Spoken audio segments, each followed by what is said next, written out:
Om Namah Shivaya. Welcome to the chapter-wise summary of the Bhagavad Gita. Today will be chapter 5, but before we begin, please join me in the prayers. Om Gajananam Bhutaganadi Sevitam Kapita Jambo Phalasara Bhakshitam Umasutam Shoka Vinashakaranam Namami Vigneshwara Pada Pankajam Shadananam Kumkumaraktawaranam Mahamatim Divyamayur Vahanam Rudrasya Sunum Sursainanatham Guam Sadaham Saranam Prapadye Ya Kundendu Tusharahara Dhavala Ya Shudravasta Ya Veena Vardanda Manditakara Ya Shweta Padmasana Ya Brahma Shankara Prabhatavihi Devai Sada Pujita Samam Padu Saraswati Bhagavati Nishesha Jaryapaha Om Namah Shivaya Guruve Satchidananda Murtaye Nishprapanchaya Shantaya Sri Shivanandaya Te Namaha Sri Vishnudevanandaya Te Namaha Om Sarvamangala Mangalye Shive Sarvartha Sadike Sharanye Trambake Gauri Narayani Namostute Narayani Namostute Om Shanti Shanti Shanti.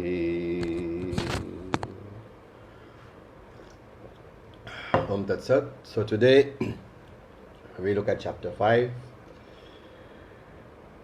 So far we have done up to chapter 4, and really speaking, the entire teaching of the Gita is covered in the 3 chapters 2, 3 and 4.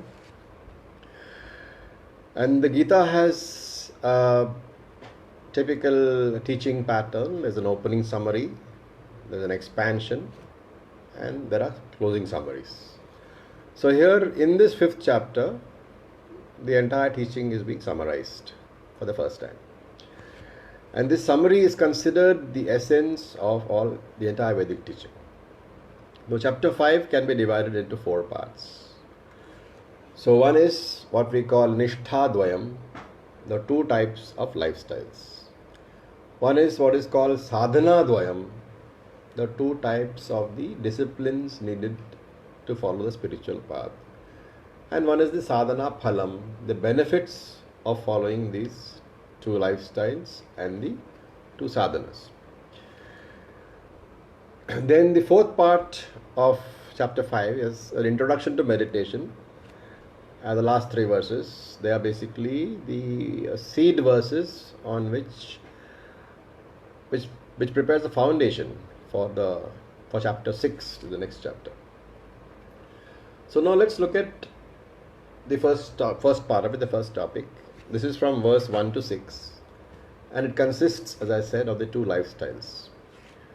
The 2 lifestyles, as we may recall, one is the householder, what we call the grahastha ashrama, which is the life of activity, and one is the sannyasi, the renunciate, which is the life of no activity or renunciation, basically called sannyasa ashrama.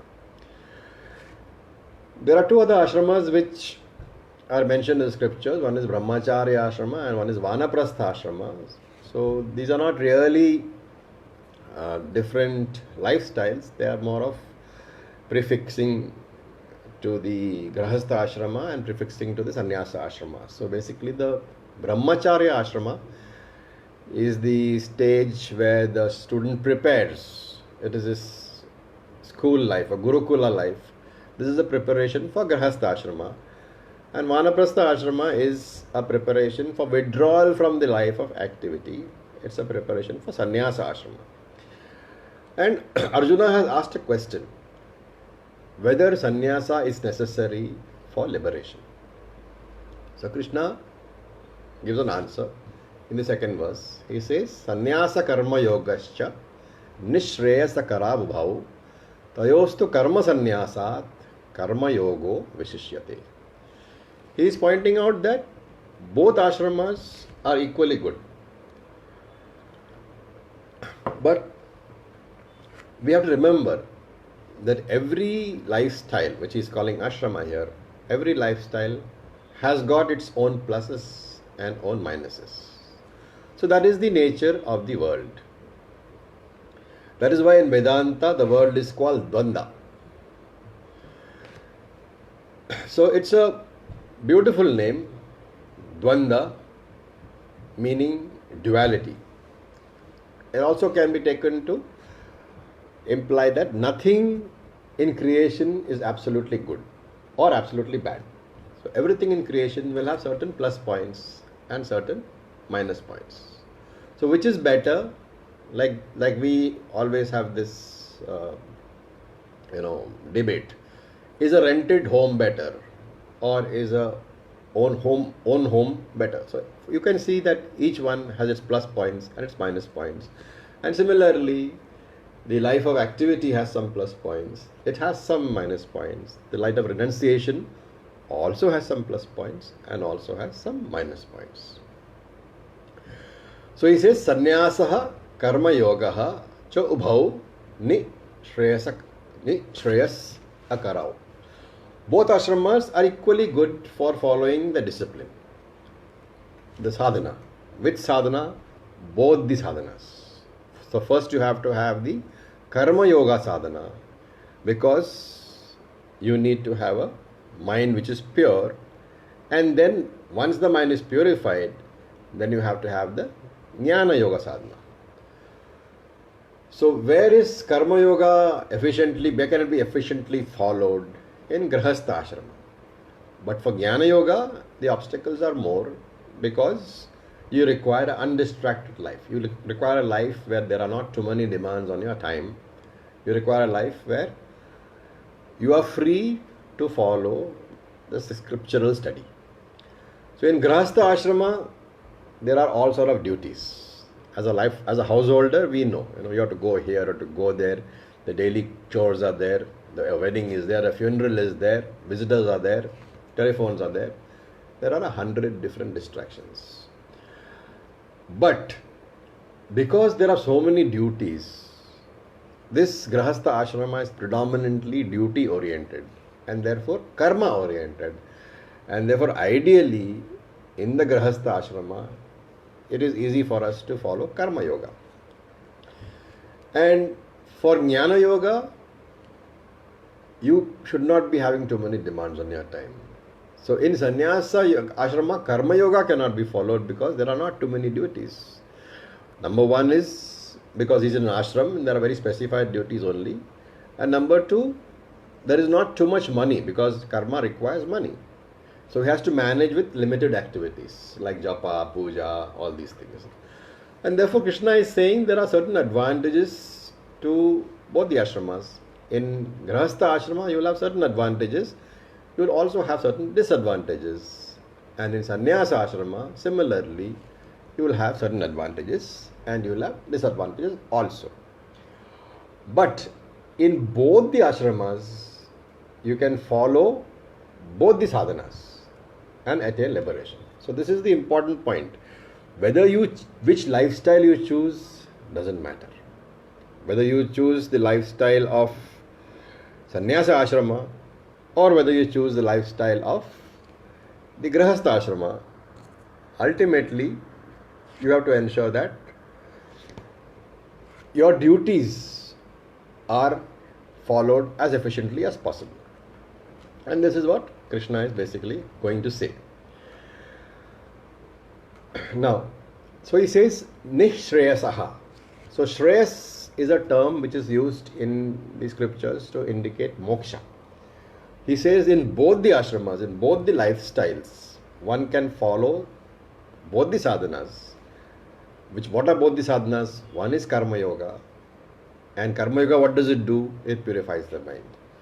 After purification of mind, what does one do? One comes to jnana yoga. What does jnana yoga do? It gives you jnanam. What is the net result of jnanam? It is moksha. So shreyas. So in both the ashramas, the objective of becoming liberated can be achieved. And therefore, if both are equal in that respect, how can I talk about the inferior status or the superior status of any one of the ashramas? So that cannot be what Krishna means, and therefore you have to take it that with regard to a particular person and his nature, that is to say, with regard to the refinement of his mind, how prepared he is, a particular ashrama is more desirable for him. So Krishna is saying that sannyasa ashrama is not a compulsory ashrama for liberation. The person can choose either of the ashramas, either of the lifestyle, and attain moksha.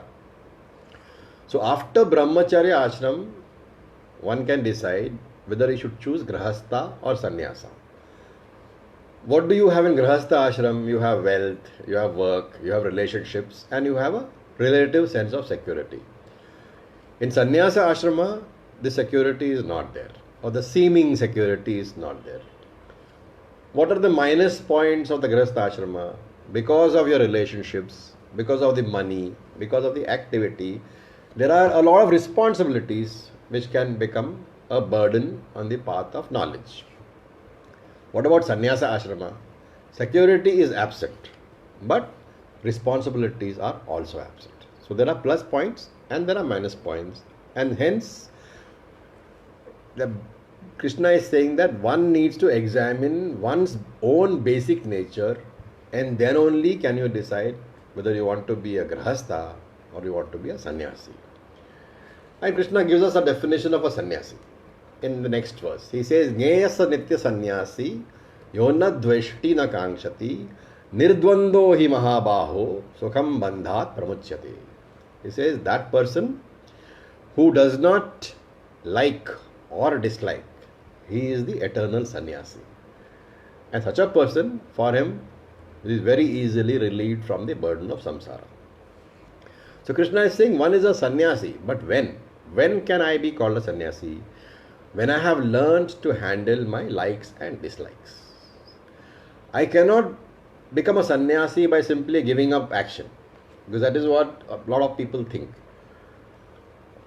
Sannyasi means renouncing karma. This external renunciation has no real significance because it's only external. If the external renunciation has to have some amount of significance, it has to be accompanied by internal sannyasa, internal renunciation. And therefore Krishna is telling you that by merely changing the lifestyle, the nishtha as we call it, you cannot become a sannyasi. And that's why he adds nitya.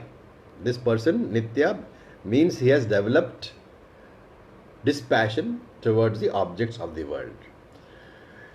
When do you develop dispassion towards something? When you recognize the true value, right?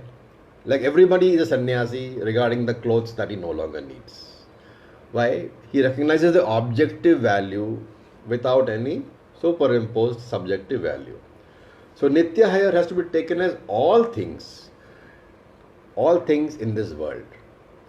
So the person who is a nitya sannyasi has got dispassion for all things. You cannot be a sannyasi with regard to some things and have a very binding desire for other things. And that's why Krishna adds the word nitya. For everything, this person has discovered the real value and therefore he is dispassionate. He has no binding likes or binding dislikes towards anything in this world. That is why there is so much emphasis on karma yoga. Why? Because karma yoga presents us with working out our raga dveshas, working out our likes and dislikes. And if I know how to handle raga dvesha, then even if I am a grahastha, even if I am a householder, I am as good as any sannyasi. So this is the first part. We talked about nishtha dvayam, the two lifestyles. Then we said in any of these lifestyles, whether you choose sannyasa or whether you choose grahastha, you have to have two disciplines, sadhana dvayam. And this is covered in verses 7 to 12. What are these two sadhanas? We know. Karma yoga sadhana and jnana yoga sadhana. So karma yoga and jnana yoga are often mistaken as optional paths. they are not really so. There is only one path to liberation. There is only one direct method to liberation, and that is Jnana Yoga. Of course, people add to this nowadays. They add Kundalini Yoga and Nada Yoga and whole list. But all this is not supported by the Bhagavad Gita or by the Veda. There is no choice between Karma Yoga and Jnana Yoga. One has to be followed by the other.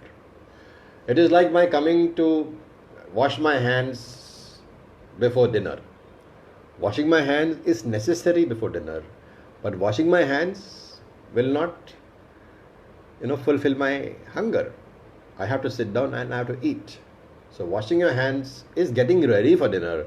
Karma Yoga is getting ready for Jnana Yoga. And therefore one has to be followed by the other. Karma Yoga first. Out of this will emerge Chitta Shuddhi, purity of the mind. Once purity of the mind is there, one comes to Jnana Yoga. Once Jnana Yoga is there, one goes to Shravanam, Mananam, Nididhyasanam, and this gives liberation. This is called the Vaidika Marga, the path prescribed by the Vedas. Now, this does not mean that I should first complete 25, 30 years of Karma Yoga, purify my mind, and then come to Jnana Yoga. It just means that in the first stage, Karma is dominant, but study of the scriptures should be parallelly carried out. Why? Because one never knows, right? One never knows how long a life has been given to us. So we should do Karma Yoga at the same time we should do study of the scriptures also. So in the first stage, Karma Yoga is dominant. As one begins to mature, as one's mind begins to ripen out, the second stage, Jnana Yoga becomes dominant. What is Karma Yoga? Karma Yoga is described in essence. We talked about it in the third chapter and the second chapter. We said that Karma Yoga consisted of proper action and proper attitude. What was proper action? Actions are based, or the grading of the action is based on the capacity to give us spiritual progress. And we said that karma which benefits the majority of people, that karma has the capacity to give us the maximum spiritual benefit. So it's called Nishkama Karma or Sattvika Karma. Then there is Sakama Karma, which is action driven by desire, which is Rajasika Karma. It is selfish action and will produce results, but only limited spiritual results. While Sattvika Karma will produce a very broad range of spiritual results, including bringing Chitta Shuddhi very quickly. Then there is Nishiddha Karma, which is Tamasika Karma, at the bottom of the list. Interestingly,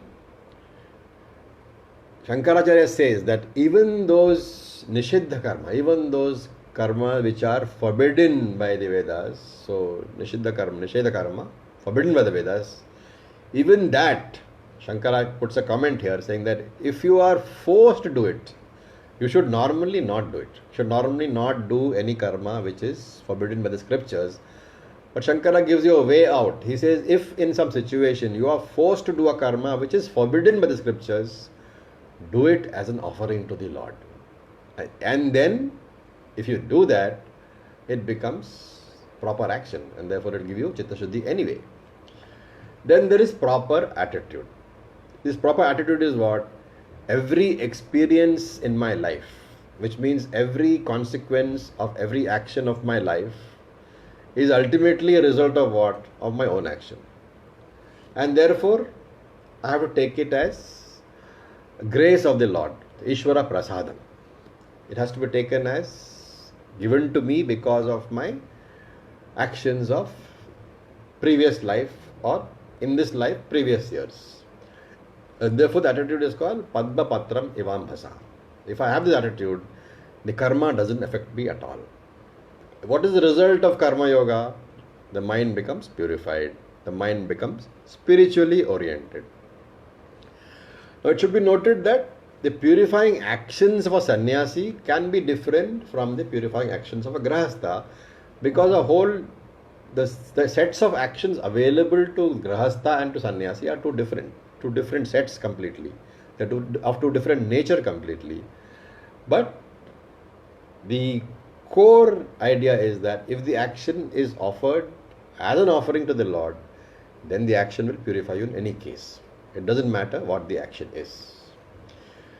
And there's a 10th verse which talks about this. It says, Brahmanya dhaya karmani sangam tyaktva karoti yaha lipyate na sa papena padma patram evambhasa.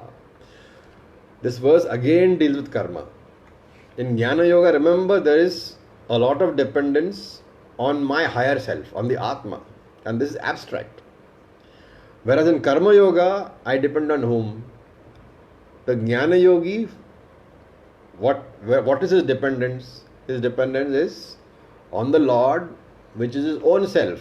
And therefore it is a higher self. My higher self is the Lord. And therefore in Jnana Yoga, I have to depend upon an abstract idea of my higher self. While in Karma Yoga, this is easier because my dependence is on external God. There is duality in Karma Yoga. There is non-duality, Advaita, in Jnana Yoga. That is why Jnana Yoga is always more difficult. Now when I depend for my security on the Lord, so it can be a personal God, it can be a Eka Rupa Ishvara, it can be Aneka Rupa Ishvara. But Rama, Krishna, Shiva, life becomes easier. For me, it is easy to have a concrete symbol on which I am depending. So Eka Rupa Ishvara dependence is easier. And therefore this verse talks about this Lord who has got a form. So Saguna Brahman, the Lord with a form. So he says Karmani Brahmana Dhyaya. All the actions which you do, dedicate all your actions to the Lord. You can dedicate actions which are non-selfish, Nishkama Karma. You can dedicate actions which you are doing for your own benefit, out of your own desires. So Kamya Karma also you can dedicate. So both Nishkamya and Kamya Karma, both you can dedicate. Why? Because karma is meant for purification. As Shankara says in Viveka Chudamani, Chitthasya Suddhaye Karma. Any karma done with the proper attitude will result in Chitta Shuddhi, which is Jnana Yogyata, or purity of the mind. Purity of the mind brings you to Jnana Yoga, Vedanta Vichara, brings you to Jnana. And this is the journey. What karma gives, Jnanam cannot give. What Jnanam gives, karma cannot give. And therefore both are necessary. So Krishna is pointing out here that the right attitude is a must. The mechanical performance of a karma does not guarantee purity. Hence the suffix karma yoga. The yoga indicates the proper method of doing karma, because of which karma will become the purifier. So karma plus yoga purifies. Karma alone will not purify. Karma plus yoga purifies. And therefore, what is it that converts karma into karma yoga? And this is what we saw, what we are now seeing. The first condition is that adhaya. Adhaya means dedication. Brahmana adha. Brahmani adhaya. You have to dedicate your action to the Lord. So Ishvara Arpanam. This we discussed in chapter 3. So I am not going it over again. Your actions have to be dedicated to the Lord. And how do you dedicate the action to the Lord? It is nothing very elaborate. It's only a sankalpa as you call it, a mental resolution saying that, oh Lord, this action I dedicate to you. Give me whatever you think is the appropriate fruit.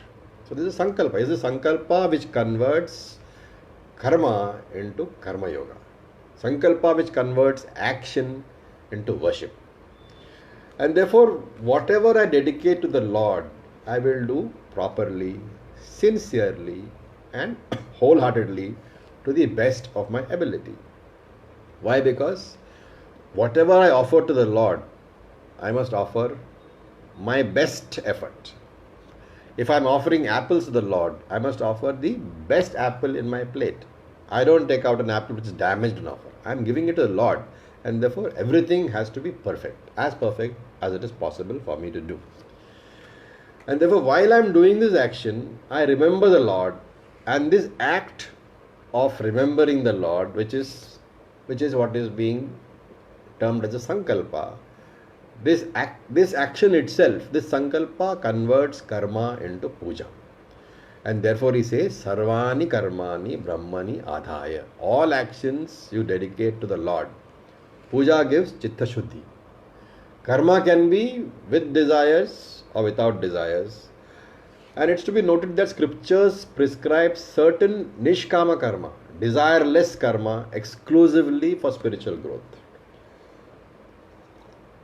For example, japa or the Pancha Mahayajna, which has been talked about earlier, right? In chapter 4, I think we talked about it. So, the scriptures prescribe certain nishkama karma. These karmas, they do not promise any material benefit. And for example, you can also have the daily rituals of getting up in the morning and lighting up the lamp or going to the temple. So these are all called mandated duties. Duties which you have to do because Veda says that these are your mandated nitya karma. So nitya, there are two types of karma, nitya and naimittika. We discussed this also. Nitya karma which arises because of the mandate of the Vedas or because of your position in life. And naimittika karma, mandatory duties which are not regular in nature like nitya karma, but which arise occasionally. So these are all called vihita karma, karma which has to be done. So ideal example is your daily morning prayer. With regard to this purificatory action, I can dedicate them to the Lord because in the prayer, I do not expect a result. So we are not talking about prayer where you are asking for something. We are talking about just a prayer in gratitude, acknowledging the Lord and saying that this action of mine, this few minutes of mine in the morning are dedicated to you. I don't expect anything, but exclusively meant for chitta shuddhi. Any nishkama karma without desire will automatically confer chitta shuddhi on you. And your sankalpa is what? If at all you want to give me something, I am not asking anything. So give me whatever you think I need, whatever I deserve. And therefore sangam tyaktva. This person has to give up the anxiety regarding the future. And the anxiety regarding the future is always the biggest problem of the householder. And Krishna says, sa papena na lipyate. This person who has the attitude, he will not be affected by papam.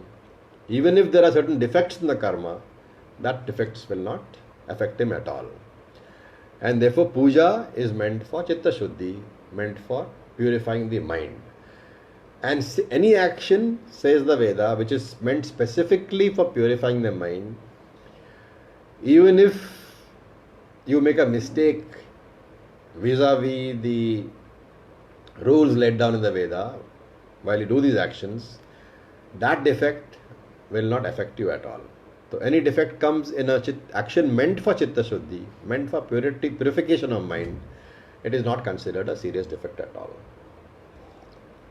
However, if the same action is being done for material benefits, then one is supposed to very strictly follow the injunctions of the Veda. How many bricks, how many pujaris, what are the oblations, one has to follow everything. And it's said that if you don't do that, then the required benefit may not come at all. And therefore, while as a karmi, as a person who is doing puja for material benefit, I am constrained by all these rules, and therefore the fear is always there that if I make a mistake, then I won't get the benefit. But for a karma yogi, what is the objective? Chitta shuddhi. And therefore this fear is not there. And hence papena nalipyate. He is not affected, he is not tainted, and therefore his life is like a lotus leaf in water. Padma patram ivan basa. So Grihastha is the person here. This Spiritually oriented Grihastha is the person who is among people, who is among relationships, who is among responsibilities, who is among problems, and yet he is like the Padma Patram Ivambhasa. The lotus leaf is in water, but the water does not wet the lotus leaf. This is the second portion. Then we look at the third portion, the sadhana phalam, the benefits of following these two lifestyles. This is from verse number 13 to 21. So Jnana Yoga is required. What is Jnana Yoga? It's Shravanam, Mananam, Nididhyasanam, that is listening, contemplating and assimilating the knowledge. Shravanam, Mananam and Nididhyasanam, also called Vedanta Vicharaha. And in English, we can define this Jnana Yoga as a systematic and consistent study of Vedantic scriptures under the guidance of a competent teacher for a prolonged length of time, for a sufficient length of time. So this study, what does it give you? It leads me to the recognition of Atma as my real nature. What is Atma? The consciousness principle, the Chaitanya Swarupaha. And we saw earlier that this Atma is not a product, not a property, and not a part of the body. It's an independent entity which pervades and gives life to the body. It is not limited by the spatial or time-wise boundaries of the body. Atma survives the death of the body. But when the body is gone, the Atma cannot be recognized because it needs the body for it to be able to be recognized. Now we said it's formless. Being formless, it is all-pervading. Being all-pervading, it cannot move. Like space.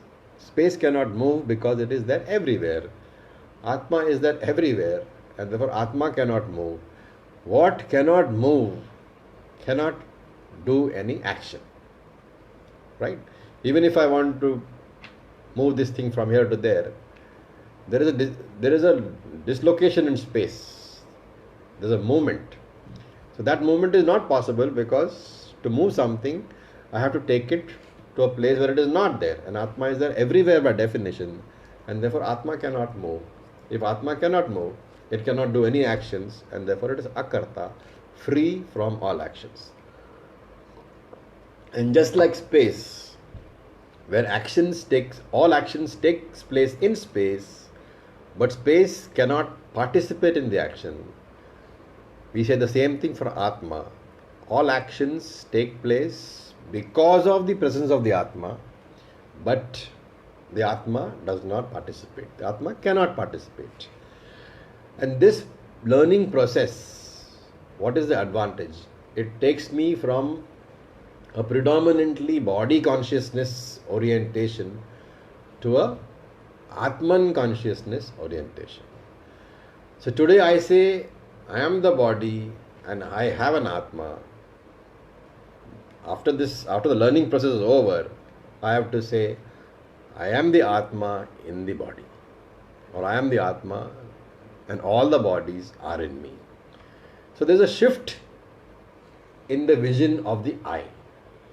First, there is a I which says that there is Atma, I have an Atma. Now, the shift is that I am the Atma. The first is I am the body with the Atma. Second is I am the Atma and I have various bodies functioning in me. So there is a shift in the vision of the I. What is the advantage of this shift?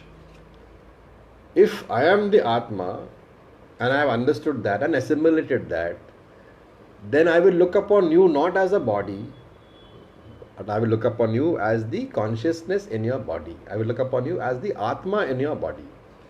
So this perception of who I am is tailored by my understanding of what I am. When I look upon you as consciousness, as Atma, then I accept that there is no essential difference between us. That the bodies are the upadhis, as they are called. They are basically differences of form only. Essentially, there is no difference. This oneness of a vision is possible only through understanding spiritual wisdom. And then in that lies the value of the Bhagavad Gita. In that lies the value of the Vedanta. Second value, as long as I think I am the body, I am afraid of death. Right? Remember that the body is mortal is never a problem for anybody. The problem is that when I think I am the body, then the statement changes from the body is mortal to I am mortal. The fact that I am mortal means I will not be there after some time. So even death is not the problem. The problem is that I don't want to vanish. Because if I am the body, when the body is gone, then I am no longer there. I have vanished. I have disappeared. And that disappearance is what we are all afraid of, because we always want to be there. The awareness of the fact that I am the Atma, awareness of the fact that consciousness is what I am, destroys my fear of death, because I accept the mortality of the body. Because the problem earlier was, I am the body and therefore I am mortal. Vedanta changes this vision to the body is mortal, but I am not the body, I am the Atma. I am immortal, but my body is mortal. In this lies the very important value of fearlessness. One loses fearlessness, one loses one's fear of death when one accepts that one is the Atma, not subject to death, not subject to any change at all. Then Krishna talks about Vairagyam, dispassion as an important spiritual value.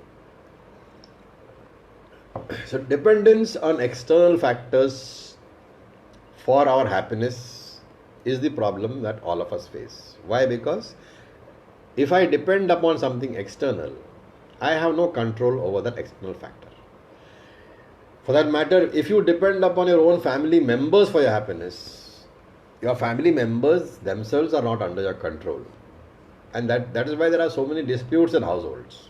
Because you think they are under your control, or they should be under your control, but they really are not. And therefore, as long as I depend on factors outside myself for my happiness or for my comfort, I am sowing the seeds of sorrow. A psychological dependence on people and things and situations is the root cause of all sorrow. My depending on external factors for my happiness is always a problem.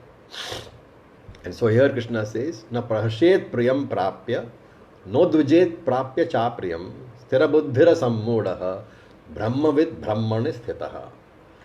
So here, this person is a jnani we are talking about.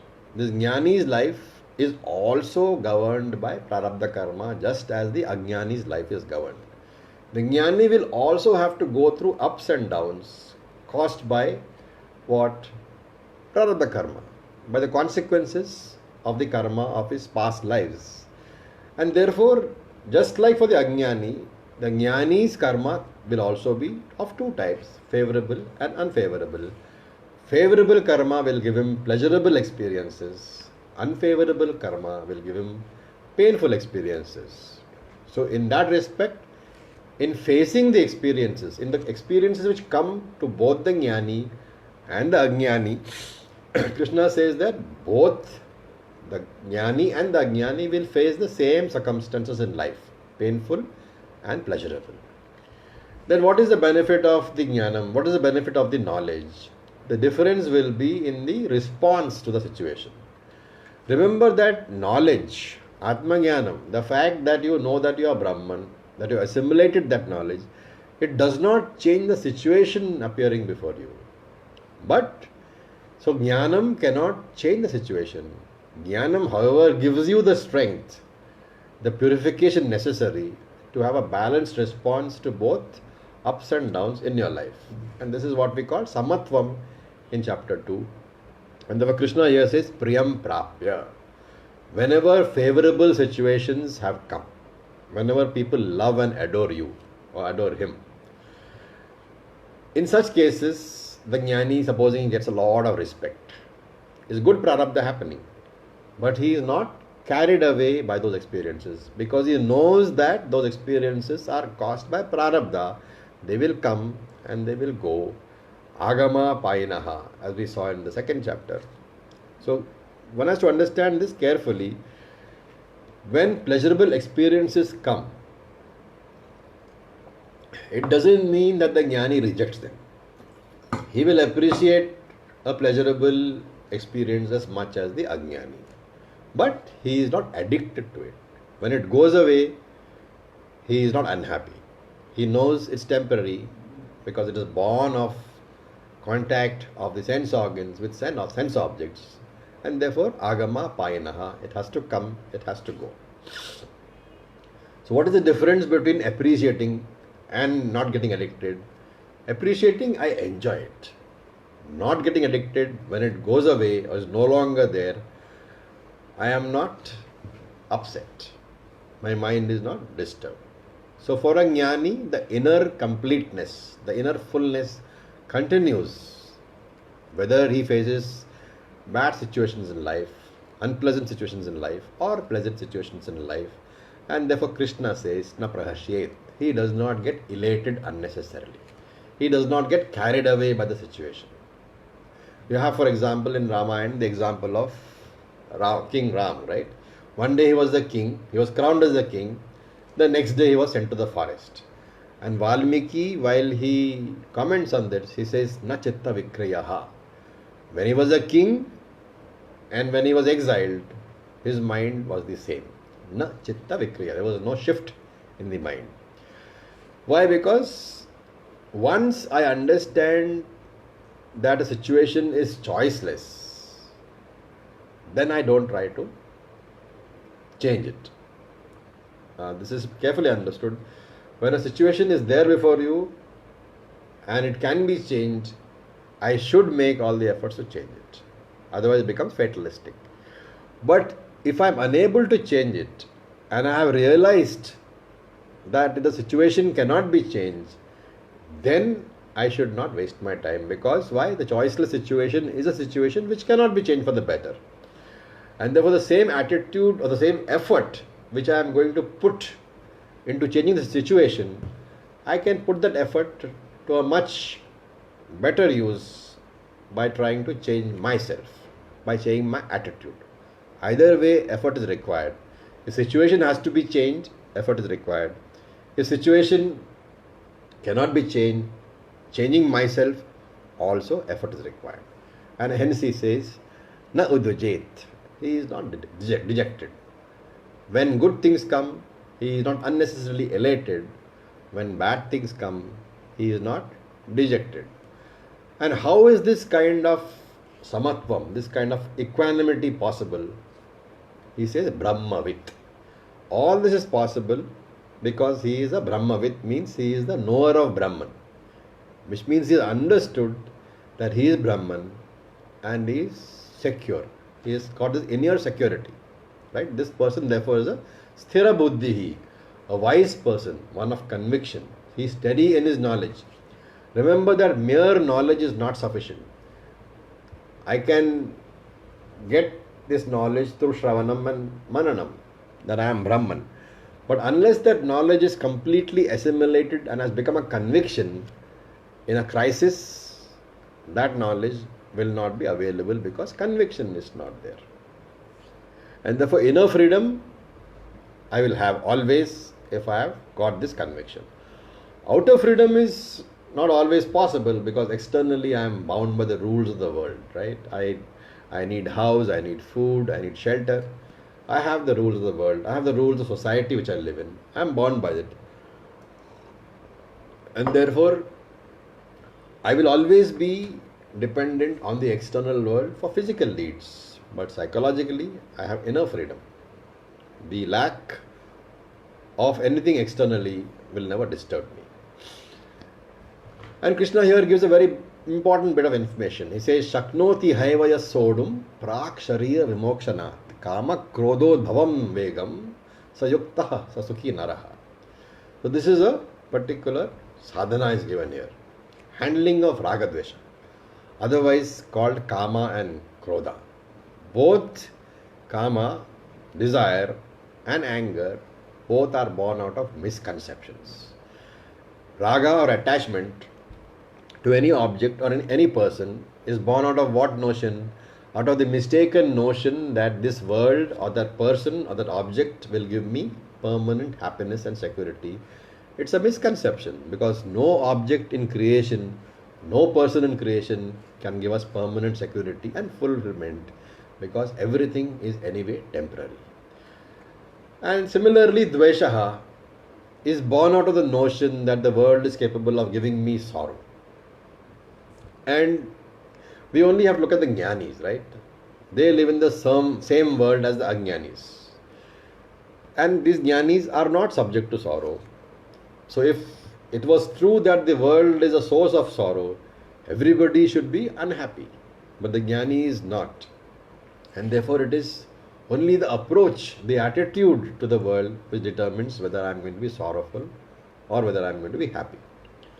So it is my experience, it's our experience that the same objects are capable of causing sorrow in some people and happiness in other people. And sometimes capable of causing sorrow to one person at one time and to the same person happiness at another time. We all know, we have all gone through all this. Therefore, the cause of this sorrow clearly does not lie in the objects of the world. The world is neither a source of joy nor a source of sorrow. And Vedanta says here that it is you who convert the world into a source of joy, and it's the same you who converts the world into a source of sorrow. And as long as I do not discover this fact, I am going to blame the world. I am going to try to change the world as long as I blame the world. The problem, Vedanta says, the problem is not with the world. The problem is with you. Because it is your attitude which is determining whether you are blaming the world or accepting the world. The moment I recognize that, I have mastered likes and dislikes. I have transcended raga and dvesha. When I look at this world through the spectacles of my own likes and dislikes, I am living in a private world, and therefore I am constantly affected. When I remove those raga dvesha spectacles, I live in the objective world, the world created by the Lord. That world is neither a source of sorrow nor a source of joy. It just is. And because of our obsession with our likes and dislikes, we give it labels: good, bad, ugly, happy, beautiful. All these things we give. Because of what? Because of our likes and dislikes. The world is therefore to be seen as just the creation of the Lord without any projections.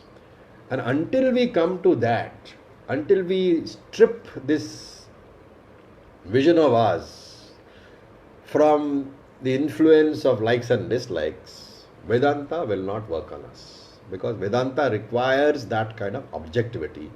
And Krishna says you have to work throughout your life to get hold of the raga and the dvesha. It's not 1 year or 2 year or 3 year project. Your entire lifetime you can work on it. But you should finish. And when should you finish? Prak Sharira Vimokshana. Before the fall of your body, you should finish. And therefore, Shaknoti Sodum. Supposing a person has managed to complete this job and has managed to be able to handle his, or rather manage his likes and dislikes, manage his raga and dvesha, what will happen? Kama Krodod Bhavam Vegam. The powerful influences arising out of attachment and aversion, kamaha and krodaha, the desire and anger, these are very powerful influences arising out of this likes and dislikes. I would like to point out here that Krishna is not saying that you should get rid of these influences, right? Kama krodod bhavam vegam. The influences, not necessary to get rid of them, but Shaknoti Sodam. You must be able to handle them. You must be able to master them. So in the mind, likes and dislikes may arise. Raga and dvesha may arise. Let them arise, because it is a mind It is your mind. Mind is matter, and mind is made of three gunas. Raga and Dvesha will definitely be there, but you must be their master. They should not enslave you. And Krishna says, if you are able to achieve that with a qualification before the fall of the body, before you die, sayuktaha, then you are an efficient person. You are a master of yourself. So before we try to manage our organizations, before we try to manage our families, first thing is Veda says, please learn to manage yourself. When you cannot manage yourself, where is the question of managing anybody else? So what is managing myself? Managing myself is managing my own body, mind, sense complex. And such a person Krishna calls yukta, integrated. A person who is emotionally sound. And he says, sa eva naraha. Such a person alone deserves the name naraha, deserves the name a human being.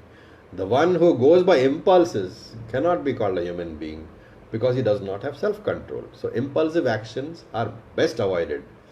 And I know it is quite fashionable to say that do what you feel like doing. Vedanta does not agree. He says a person who does what he feels like doing and not what he should be doing, he does not deserve the name Naraha. Sasukhihi. Only that person can lead a happy life. He alone can progress inwardly. People are given to moods. People are given to emotional swings. If that they are not able to handle, where is Jnana Yoga? It is far away. The last three verses are basically Bija Slokas. They are seed verses for the next chapter. And Krishna introduces this topic of meditation in these last two verses. He talks about meditation and its results. Meditation here is what Vedanta calls Nidhi Dhyasanam. And meditation here is being prescribed for the assimilation, for the digestion of the Gita teaching. So this knowledge which I have gained through Shravanam and Mananam, what does Shravanam do? It gives me the knowledge. What does Mananam do? It removes any doubts that I have. And he says, but this knowledge, even the doubtless knowledge, is still at a superficial intellectual level. And this knowledge has, if it needs to benefit me, it has to penetrate into my subconscious mind. It has to become part and parcel of every cell of my body. Because all my reactions, they come from my inner self alone. They come from my subconscious alone. When I get angry or when I get depressed, or even in most of my actions, I do not use my conscious mind. The driver of action is the subconscious mind. And before assimilation, where is the Gita knowledge? It is in the conscious mind only.